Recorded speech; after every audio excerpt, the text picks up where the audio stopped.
ఖమ్మం జిల్లా మధిరవైరా రోడ్లో కేంద్ర ప్రభుత్వ దిష్టిబొమ్మను సిఐటియు ఆధ్వర్యంలో దగ్ధం చేశారు. ఈ సందర్భంగా మహిళా రెజ్లర్పై లైంగిక వేధింపులకు పాల్పడ్డ భారత రెజ్లర్ ఫెడరేషన్ అధ్యక్షులు బ్రిజ్భూషణ్ చరణ్ సింగ్ ను తక్షణమే పదవి నుంచి తొలగించాలని, అరెస్టు చేయాలని సిఐటియు రాష్ట్ర కార్యదర్శి పాలడుగు భాస్కర్రావు అన్నారు. రెజ్లర్ల న్యాయమైన డిమాండ్లు పరిష్కరించాలని, బీజేపీ నిర్లక్ష్య వైఖరిని నశించాలని పాలడుగు భాస్కర్రావు డిమాండ్ చేశారు.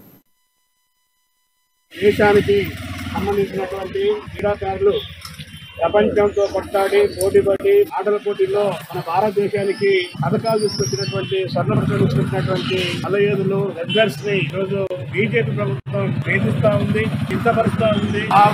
దాన్ని నిరసిస్తూ గత 40 రోజుల నుంచి మల్లయోధులు రెజ్లర్స్ ఢిల్లీలో జంతర్ మంతర్ దగ్గర దీక్ష చేస్తున్నారు. ఈ మొత్తం రెజ్లర్లకు సంబంధించినటువంటి ఫెడరేషన్కి అధ్యక్షుడిగా ఉన్నటువంటి బీజేపీ పార్టీకి చెందినటువంటి ఎంపీ, అదేవిధంగా ఈరోజు ఆ రెజ్లర్ల సమైక్యకి అధ్యక్షుడిగా ఉన్నటువంటి అతను కామ పిచాచై రెజ్లర్ల మీద లైంగిక వేధింపులు చేస్తా ఉన్నారు, లైంగిక దాడులు చేస్తున్నాడు, అనేక అరాచకాలు చేశాడు. దేశానికి సంబంధించినటువంటి క్రీడాకారులు ప్రపంచంతో కొట్టాడి పోటీపడి ఆటల పోటీల్లో మన భారతదేశానికి పథకాలు తీసుకొచ్చినటువంటి స్వర్ణ పథకాలు తీసుకొచ్చినటువంటి మల్లయోధులు రెజ్లర్స్ ని ఈరోజు బీజేపీ ప్రభుత్వం వేధిస్తా ఉంది, చింతపరుస్తా ఉంది. దాన్ని నిరసిస్తూ గత 40